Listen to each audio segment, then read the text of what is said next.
EACC Math Lesson number 23, Simplifying Rational Expressions. A rational expression is just sort of a fancy way of saying we got a fraction with variables in it. Here is a rational expression.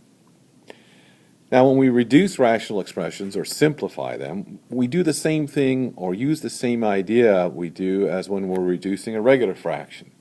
For example, if I had the fraction 10/12, most of you know that reduces to 5/6. You may not think why though.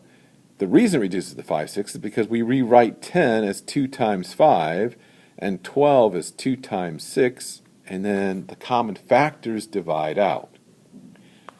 We'll use the same process then with our rational expressions. We're going to factor first and then cancel the common factors. So for example, this numerator factors to x minus 3 times x plus 1, and the denominator is x minus 3 times x minus 4. The x minus 3's divide out, and I'm left with this fraction, x plus 1 over x minus 4. All right, and over here we have a nice little math tip. Make sure to do your homework. Okay, looking at our first example, again, we always start by factoring, if possible. So I can see that my numerator, we can factor a 3 out of that and rewrite that as 3 times x minus 3. And in my denominator, we can take a 3 out of that too and write that as 3 times 2x. The 3's divide each other out, so our final answer has x minus 3 in the numerator and 2x in the denominator. Now, I will have some students ask every year, why don't these x's divide out? Well, it's because x is not a factor of the numerator. It is a factor of the denominator, but it's not a factor of the numerator, so this does not simplify any further. All right, a second example. Again, we always start by factoring. So in my numerator, it looks like we have an x plus 3 times an x plus 2. And in my denominator, that doesn't factor any further, so we leave it written as x plus 3. And x plus 3 is a factor of itself and of the numerator. And so with this one, I'm left with an x plus 2 over 1, but we don't need to write that 1 in the denominator.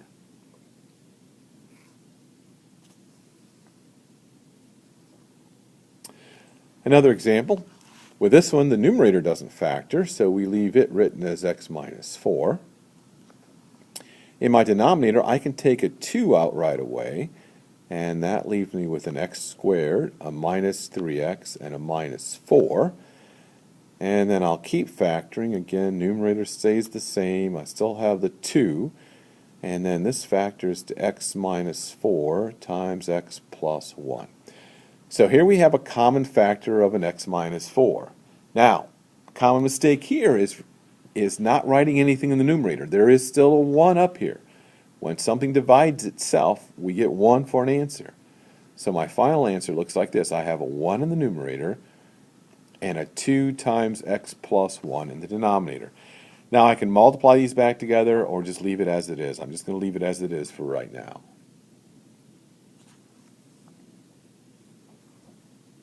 Okay, another example. Again, let's start by factoring.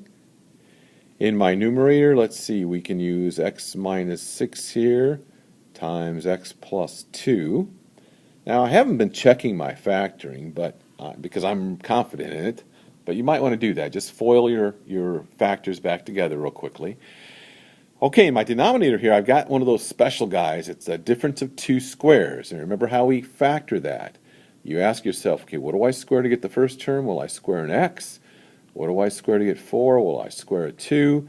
And you make 1 plus and 1 minus. It doesn't matter which one. Okay, so I see here I have a common factor of x plus 2's. Let's divide those out. And my final answer then looks like this. I have an x minus 6 over an x minus 2.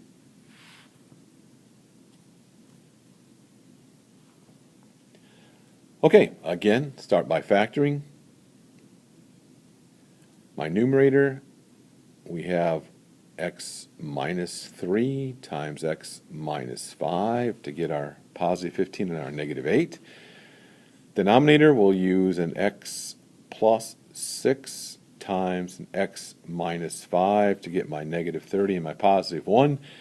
X minus 5's divide out, and we're left then with an x minus 3 over an x plus 6.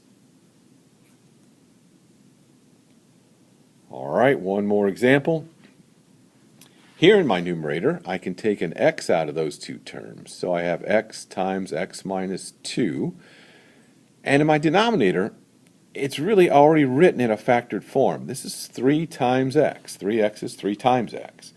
So my common factors are x and x. So I'm left with an x minus 2 in the numerator and a 3 in the denominator.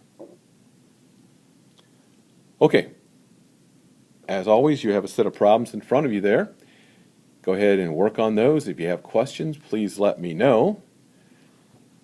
And in the meantime, if you need to stop by and talk to me, maybe we can talk a little infinity.